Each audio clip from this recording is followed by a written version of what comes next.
नमस्कार, पूजा अँड मृदो ब्लॉगमध्ये स्वागत. सगळ्यात पहिल्यांदा तर कोजागिरी पौर्णिमेच्या तुम्हा सर्वांना खूप साऱ्या शुभेच्छा. कोजागिरी पौर्णिमा म्हणजे काय आणि कोजागिरी पौर्णिमेला मसाले दुधाचाच नैवेद्य का दाखवतात? शरद ऋतूतील अश्विन महिन्यातील अश्विन पौर्णिमा म्हणजेच कोजागिरी पौर्णिमा किंवा शरद पौर्णिमा. ह्या पौर्णिमेला अजूनही बरीच नावं आहेत. अनेक भागात ही पौर्णिमा नवरात्र पौर्णिमा म्हणून साजरी करतात. तुम्हाला माहिती आहे का कोजागिरीचा अर्थ काय होतो ते? कोजागिरी म्हणजे को जागृती आणि को जागृती म्हणजे कोण जाग आहे, कोण जागृत आहे असं विचारत माता लक्ष्मी देवी त्या दिवशी सर्वत्र फिरत असते असं म्हणतात. नवरात्रीनंतर येणारी ही पौर्णिमा शेतीची कामंही अर्ध्यावर झालेली, शेतातील पिकंही वाऱ्यावर डोलू लागलेली, 4 महिन्यांचा पावसाळाही संपत आलेला असं वातावरण सर्वत्र असतं. या दिवशी प्रत्येक कुटुंबातील ज्येष्ठ अपत्याला ओवाळून त्याची किंवा तिची अश्विनी साजरी करतात.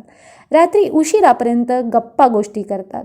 दूध आटून सुका मेवा घालून लक्ष्मी मातेला त्याचा नैवेद्य दाखवतात आणि ते मसाले दूध सर्वजण प्राशन करतात. चंद्र आपल्या सौम्य प्रकाशाने संपूर्ण पृथ्वीला न्हाऊ घालत असतो. कोजागिरी पौर्णिमेसंदर्भात अनेक वेगवेगळ्या कथा सांगितल्या जातात. यापैकी एक कथा अशी सांगितली जाते की एकदा एक राजा आपलं सगळं वैभव आणि संपत्ती गमावून बसतो. त्याची राणी कोजागिरी पौर्णिमे दिवशी महालक्ष्मीचे व्रत करते आणि लक्ष्मी माता प्रसन्न होऊन तिला आशीर्वाद देते आणि त्यामुळेच राजाचे गतवैभव परत मिळते. एका मान्यतेनुसार कोजागिरी पौर्णिमे दिवशी माता लक्ष्मी समुद्र मंथनातून प्रकट झाली होती आणि त्यामुळेच असं म्हणतात की महालक्ष्मी मध्यरात्री या चंद्रमंडलातून उतरून खाली पृथ्वीवर येते. ती चांदण्याच्या प्रकाशात अमृत कलश घेऊन प्रत्येकाला विचारते, को जागरती, को जागरती. म्हणजेच आपल्या कर्तव्याला कोण जागृत आहे का, कुणी जाग आहे का, आणि तिच्या हाकेला साथ देण्यासाठी सगळे जागे राहतात. मग तिची वाट पाहणाऱ्या सगळ्यांनाच ती अमृत म्हणजेच लक्ष्मीचे वरदान देते. धन, धान्य, सुख, समृद्धी देते. म्हणूनच कोजागिरी पौर्णिमे दिवशी मध्यरात्रीपर्यंत जागरण केले जाते. शरद ऋतूमध्ये हवामानातही बरेच बदल घडून येतात. ऋतुबदलाचा हा काळ असतो. दिवसा गरम तर रात्री थंडी पडते. कोजागिरीचे शीतल चांदणे अंगावर घेतले की मनःशांती, मनःशक्ती आणि उत्तम आरोग्य याचा लाभ होतो. या सगळ्यातून आता तुमच्या लक्षात आलंच असेल की कोजागिरीचा अर्थ काय आणि कोजागिरी पौर्णिमा म्हणजे काय. तुम्हाला असा कधी प्रश्न पडलाय का हो की कोजागिरी पौर्णिमेला मसाले दुधाचाच नैवेद्य का दाखवतात आणि मसाले दुधाला एवढं का महत्त्व आहे? तर वेळ न घालवता याचंही आपण उत्तर जाणून घेऊया. संपूर्ण भारतात कोजागिरी पौर्णिमा वेगवेगळ्या प्रकारे साजरी केली जाते. मात्र कोजागिरी पौर्णिमा साजरी करण्यामागे एक साम्य आढळतं, ते म्हणजे मसाला दूध.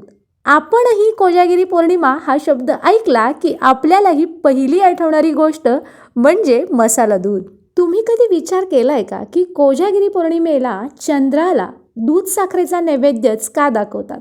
त्या चंद्राची किरणं पडली की ते दूध नैवेद्य म्हणून सर्वांना देतात.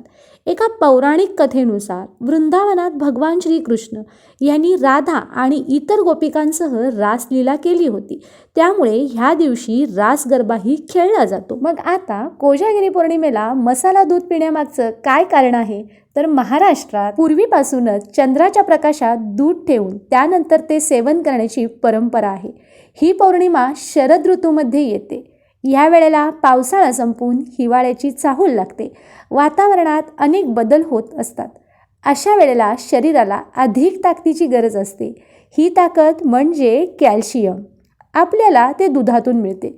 यामुळे फार पूर्वीपासून आयुर्वेदानुसार कोजागिरी पौर्णिमेला मसाला दुधाचे सेवन करण्याची पद्धतच आहे. याशिवाय दुधात चारोळी, ड्रायफ्रूट्स, वेलची पूड असे पदार्थ मिसळल्याने दुधाचे औषधी गुण अधिक वाढतात. हे आरोग्यासाठी अतिशय लाभदायी ठरतात.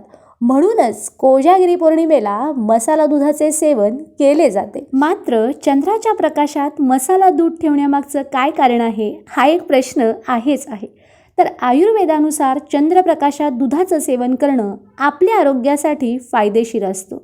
चंद्रप्रकाशाची किरणं त्या दुधात पडली आणि ते दूध आपण प्यायलो तर आपल्या शरीरातील रोग दूर होण्यास मदत होते असं सांगितलं जातं. शिवाय शरद पौर्णिमेला चंद्र पृथ्वीच्या अगदी जवळ असतो, त्यामुळे ह्या दिवशी आपल्याला चंद्रप्रकाशाचा अधिक फायदा घेता यावा यासाठी चंद्राच्या प्रकाशात दूध ठेवून नंतर त्याचे सेवन केलं जातं.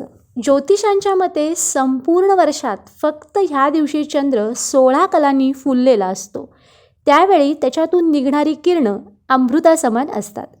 ती किरणं दुधात मिसळल्यामुळे दुधाची पौष्टिकता अधिक वाढते. म्हणून कोजागिरी पौर्णिमेच्या रात्री चंद्राच्या प्रकाशात दूध ठेवतात. असं मानलं जातं की हे दूध सेवन केल्याने कुंडलीतील चंद्रदोष दूर होतात. सूर्यकिरणांप्रमाणे चंद्राची किरणे सुद्धा शरीरामध्ये उपयुक्त असतात.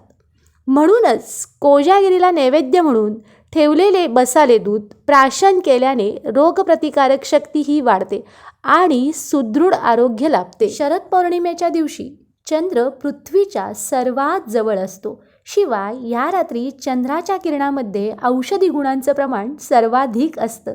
यासाठी शुभ्र किरण शोषून घेण्याची क्षमता शुभ्र दुधात असल्यामुळे चंद्राला दुधाचा नैवेद्य दाखवतात.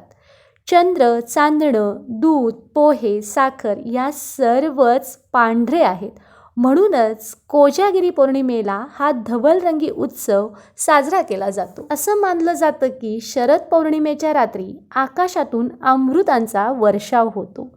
चंद्रदेव त्यांच्या अमृत किरणांनी पृथ्वीवर शीतलता आणि शोषण शक्तीचा अमृत असा वर्षाव करतात. तो आनंद लुटण्यासाठी मोकळ्या आकाशामध्ये किंवा गच्चीमध्ये जमून एकत्रपणे हा उत्सव साजरा करायचा असतो. चंद्राला दाखविलेल्या दुधाच्या नैवेद्याला नैवेद्यत्व प्राप्त झाल्याने त्याची लज्जत कैक पटीने वाढते. म्हणून तुम्ही सुद्धा ही अनुभूती नक्की घ्या. तर मंडळी, आता तुम्हाला कोजागिरी पौर्णिमेला मसाला दुधाचाच नैवेद्य का दाखवतात ह्या प्रश्नाचं उत्तर तर मिळालंच असेल. तुम्हाला आजचा व्हिडिओ कसा वाटला हे कमेंट करून सांगा.